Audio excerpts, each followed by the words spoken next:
Salam saudara, selamat pagi. Pagi hari ini kita berjumpa kembali dalam perenungan kita saudara. Disciples tanggal 10 bulan 4 2025. Terus kita merindukan Tuhan untuk berkata-kata di tengah kita. Kita terus dituntun oleh kebenaran firman Tuhan saudara. Kita mengucap syukur buat kebaikannya pagi hari ini. Kalau kita diizinkan untuk menikmati satu hari lagi kebaikan Tuhan, kiranya kita terus naikkan buat rasa syukur kita di hadapan Tuhan saudara. Pagi hari ini sebelum kita mendengarkan firman Tuhan, biarlah kita berdoa, minta tuntunan Roh Kudus berkata-kata di tengah kita berdoa. Bapa, terima kasih Tuhan buat pagi hari ini. Satu hari lagi Tuhan memberikan napas kehidupan buat setiap kami. Kami mengucap syukur Tuhan, kiranya terus Tuhan kami sepanjang hari ini, kami mau Tuhan kehidupan kami dituntun oleh Engkau Tuhan. Engkau yang berjalan di depan kami Tuhan, untuk meratakan setiap gunung, setiap lembah yang ada. Dan kami rindukan Tuhan, Engkau beracara atas setiap pekerjaan kami sepanjang hari ini. Terpujilah namamu, hanya di dalam nama Tuhan Yesus Haleluya. Amin. Salam saudara, saat teduh saya pagi ini, Tuhan ingatkan ada satu ilustrasi saudara, seperti ada perjamuan anak domba. Saya melihat ini seperti ada perjamuan makan saudara, di mana di situ terdapat meja yang besar dan panjang. Dan Tuhan ingatkan tentang ini saudara, perjamuan kawin anak domba. Dan pagi hari ini tema kita, perenungan kita saudara, dikatakan pakaian yang layak untuk undangan perjamuan Tuhan. Sekali lagi, pakaian yang layak untuk undangan perjamuan Tuhan. Dan saya percaya pada akhirnya saudara, kita akan mengikuti perjamuan kawin anak domba ini saudara, di mana kita dipertunangkan dengan Kristus. Kita adalah mempelainya saudara. Saya percaya ini akan terjadi, dan ini akan dinyatakan buat setiap kita, buat mempelai-mempelai yang menjaga kehidupan yang kudus di hadapan Tuhan, tidak mencemarkan pakaiannya saudara dikatakan. Dan bacaan kita yang menjadi perenungan kita saudara dikatakan di Matius 22 ayat 1 sampai 5, 8 sampai 14. Saya ambil poinnya. Perikopnya dikatakan perempuan tentang perjamuan kawin. Ayat yang pertama, lalu Yesus berbicara pula dalam perumpamaan kepada mereka, hal kerajaan surga. Yang kedua, seumpama seorang raja yang mengadakan perjamuan kawin untuk anaknya. Ayat 3, ia menyuruh hamba-hambanya memanggil orang-orang yang telah diundang ke perjamuan kawin itu, tetapi orang-orang itu tidak mau datang saudara. Dan biarlah kita bukan menjadi orang-orang yang kita mengelakkan undangan Tuhan. Pastinya lewat mana? Pastinya lewat kehidupan kita yang kita menolak untuk kita terus kehidupan kita selaras dengan firman Tuhan. Kehidupan kita terus diperbaharui, kita menolak untuk kehidupan kita berbuah, untuk kita boleh serupa dan segambar dengan Tuhan pastinya. Dan yang keempat, ia menyuruh pula hamba-hamba lain, pesannya, katakanlah kepada orang-orang yang diundang itu, sesungguhnya hidangan telah kusediakan, lembu-lembu jantan dan ternak piaraanku telah disembelih, semuanya telah tersedia, datanglah ke perjamuan kawin ini. Bagaimana Tuhan concern dengan ini saudara, bahkan dia sudah menyiapkan hidangan buat setiap kita, mempelai-mempelai yang akan dipertunangkan dengan Kristus pada akhirnya.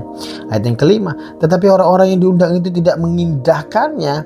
Ada yang pergi ke ladangnya, ada yang pergi mengurus usahanya. Dan biarlah kita bukan menjadi bilangan orang-orang ini saudara, yang kita mengelakkan undangan, tidak mengindahkannya. Dibilang ada yang pergi ke ladang, bicara tentang lebih fokus dengan penghidupannya, dengan pekerjaan bisnis yang mungkin sementara lagi booming saudara, mungkin lagi diberkati saudara, kita fokus dengan itu. Ada juga yang pergi mengurus usahanya, dikatakan bisnisnya. Ayat 8, sesudah itu ia berkata kepada hamba-hambanya, perjamuan kawin telah tersedia, tetapi orang-orang yang diundang tidak layak untuk itu saudara. Saya percaya ini, biarlah terus kita menjaga hidup kita, terus kesesuaian kehidupan kita seperti yang Tuhan kehendaki, buat kehidupan kita selaras dengan penghidupan kita selaras dengan firman-Nya. Ayat 9 dikatakan, sebab itu pergilah ke persimpangan-simpangan jalan dan undanglah setiap orang yang kamu jumpai di sana ke perjamuan kawin itu. Ayat 10, maka pergilah hamba-hamba itu dan mereka mengumpulkan semua orang yang dijumpai di jalan-jalan, orang-orang jahat dan orang-orang baik, sehingga penuhlah ruangan perjamuan kawin itu dengan tamu. Ayat 11, ketika raja itu masuk untuk bertemu dengan tamu-tamu itu, ia melihat seorang yang tidak berpakaian pesta. Dan 12, dia berkata kepadanya, hai saudara, bagaimana engkau masuk kemari dan tidak mengenakan pakaian pesta? Tidak mengenakan pakaian pesta, tetapi orang itu diam saja. Dan saya percaya selayaknya orang-orang dunia dikatakan, apabila diundang dalam satu pesta perkawinan atau pesta yang besar, saya percaya kita tidak akan pernah mengindahkan untuk pakaian kita yang biasa-biasa saja. Tetapi di sini ada yang mengelak, saudara, dikatakan bahkan dia bilang dia tidak mengenakan pakaian pesta, dan ditanya orang itu tetap diam saja. Ayat 13, lalu kata raja itu kepada hamba-hambanya, ikatlah kaki dan tangannya dan campakkanlah orang itu ke dalam kegelapan yang paling gelap. Di sanalah akan terdapat ratap dan kerta gigi. Ayat 14 ini yang menarik, sebab banyak yang dipanggil tetapi sedikit yang dipilih. Dan saya percaya ini saudara bicara tentang bagaimana Tuhan memanggil setiap orang. Saya percaya keselamatan diberikan buat seluruh orang yang ada di muka bumi ini, tetapi hanya beberapa saja yang mungkin bahkan dikatakan sedikit saja yang mereka merespon akan panggilan Tuhan dikatakan. Dan biarlah hari-hari ini kita sadar ini saudara, waktunya sudah sangat singkat.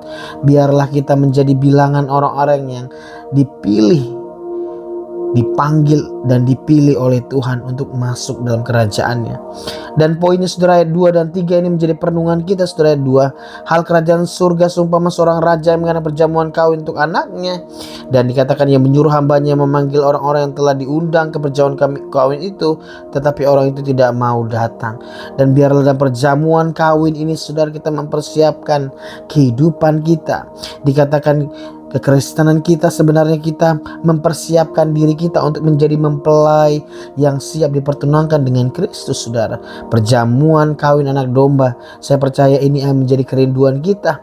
Kita dipertunangkan dengan Kristus yang kita akan hidup bersama dengan dia selama-lamanya saudara. Dan dikatakan berikutnya saudara, Lukas 14, 12, 14 dikatakan siapa yang harus diundang.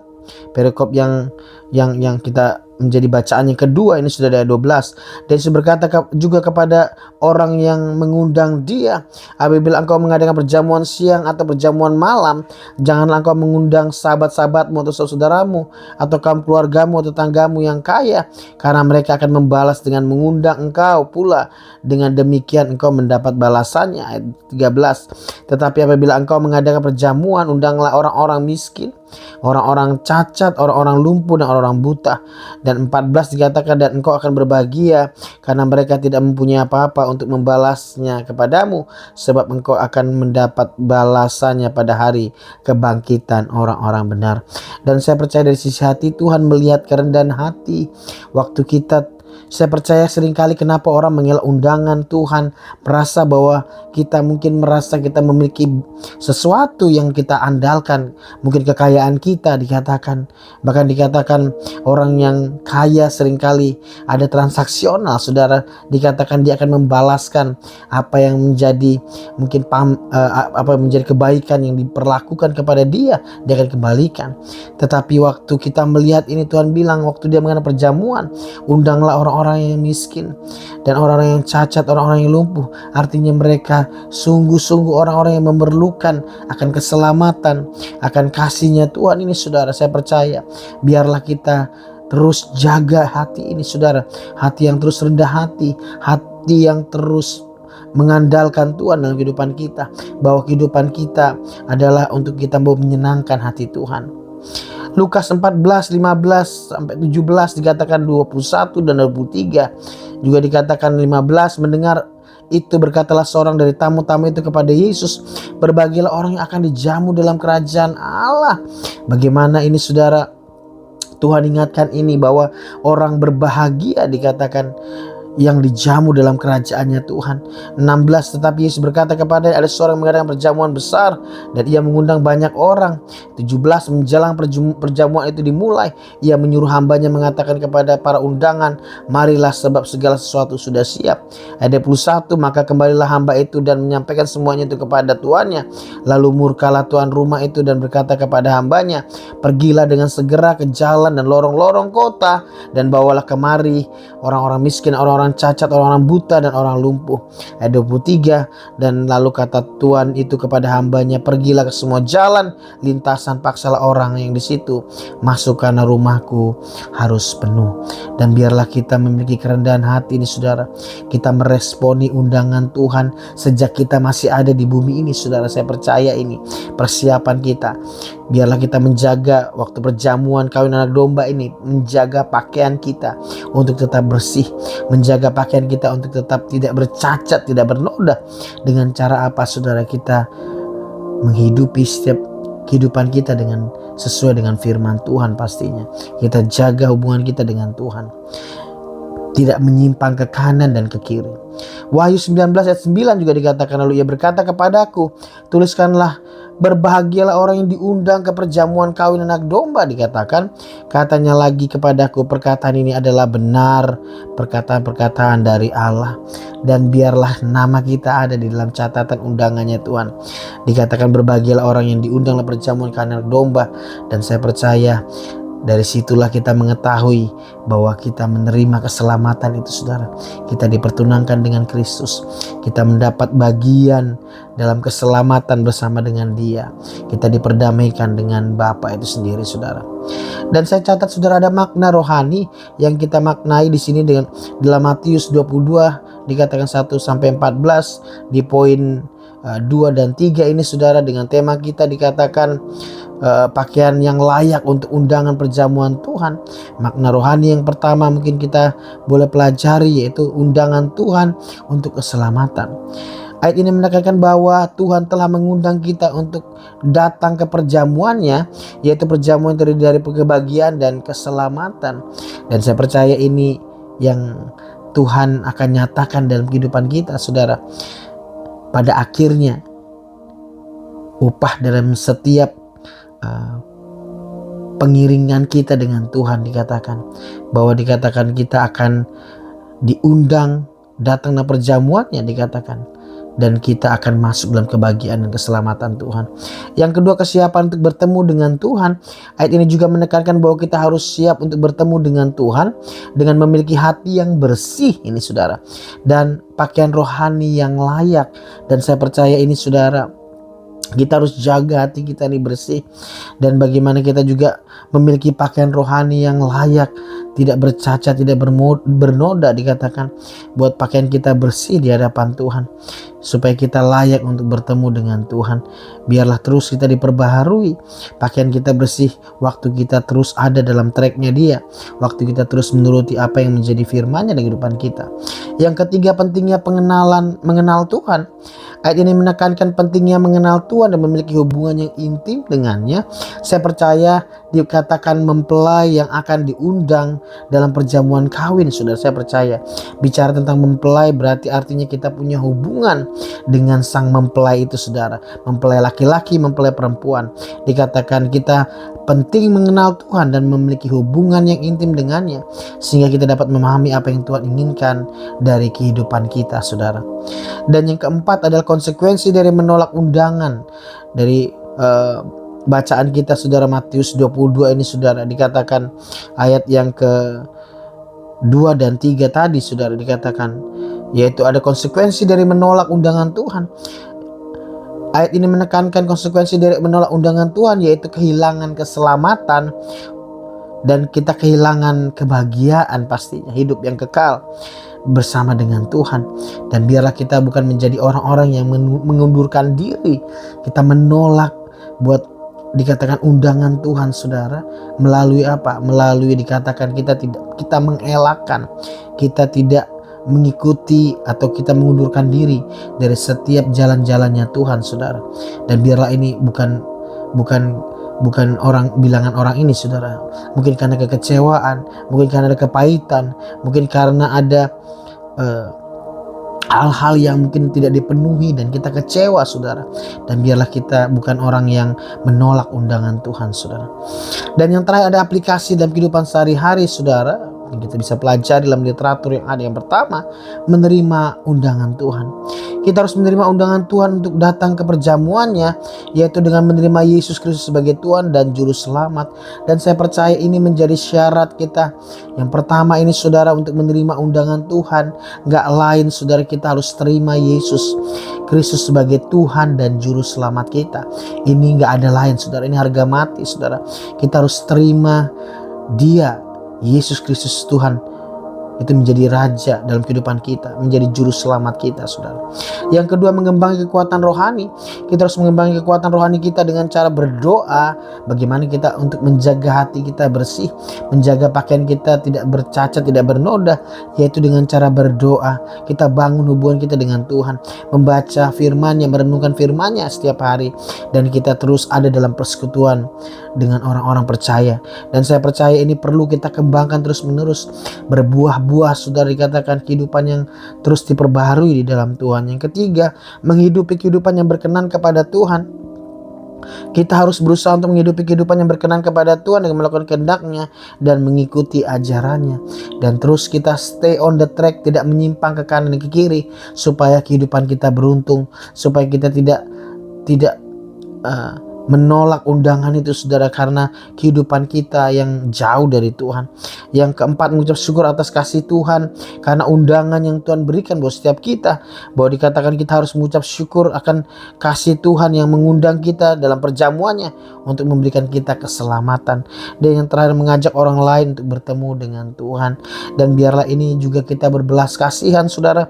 Kita tidak mementingkan diri sendiri, kita tidak mementingkan bahwa kita sudah selamat dan kita tidak peduli dengan orang lain. Dan dikatakan ayat ini kita harus mengajak orang lain untuk bertemu dengan Tuhan dengan membagikan kasih Tuhan dan mengundang mereka ke perjamuannya. Minimal kita sampaikan, saudara, kita nyatakan, saudara, bahwa kita harus mengajak orang lain juga untuk bertemu dengan Tuhan, membagikan kasih Tuhan itu, saudara. Bapak, terima kasih Tuhan buat pagi ini, buat perenungan kami pagi ini, Tuhan. Tema perenungan kami pagi ini, Tuhan, pakaian yang layak untuk undangan perjamuan Tuhan, pembelajaran aplikasi kehidupan kami sehari-hari. Yang pertama, kami menerima undangan Tuhan. Kami menerima undangan Tuhan untuk datang dalam perjamuannya dengan cara kami menerima Tuhan Yesus sebagai juru selamat kami. Yang kedua, mengembangkan kekuatan rohani. Kami mengembangkan kekuatan rohani dengan cara kami terus berdoa, membaca, merenungkan firman Tuhan, dan kami terus terserap dalam persekutuan orang percaya. Yang ketiga, menghidupi kehidupan yang berkenan kepada Tuhan. Kami terus menghidupkan kehidupan yang berkenan kepada Tuhan. Kami mengikuti kehendak-Mu, Tuhan, dan mengikuti setiap ajaran-Mu. Kami tidak menyimpang ke kanan dan ke kiri. Yang keempat, kami mengucap syukur akan kasih Tuhan, terus yang mengundang kami dalam perjamuannya dan memberikan kami keselamatan. Dan yang kelima, mengajak orang lain untuk bertemu dengan Tuhan. Kami harus mengajak orang lain untuk bertemu dengan Tuhan, membagikan kasih Tuhan atas undangan perjamuan yang dinyatakan atas setiap kami. Terima kasih Tuhan buat setiap firman-Mu yang kami dengar, firman yang sederhana ini, Tuhan, taruh dan ukir dalam loh hati kami, sehingga sambil lalu Tuhan Engkau terus merimain kami, Tuhan, mengajar kami untuk kami boleh aplikasikan kehidupan kami sehari-hari. Berkati setiap pekerjaan, setiap aktivitas apapun dikerjakan buat teman-teman hamba-Mu sepanjang pagi, siang, sore, malam ini, Tuhan. Kiranya Engkau menolong kami, kiranya Engkau, Tuhan, mempermudah setiap urusan pekerjaan kami. Biar pagi ini, Tuhan, kiranya tangan-Mu terulur atas setiap kami dan Engkau memberkati kami.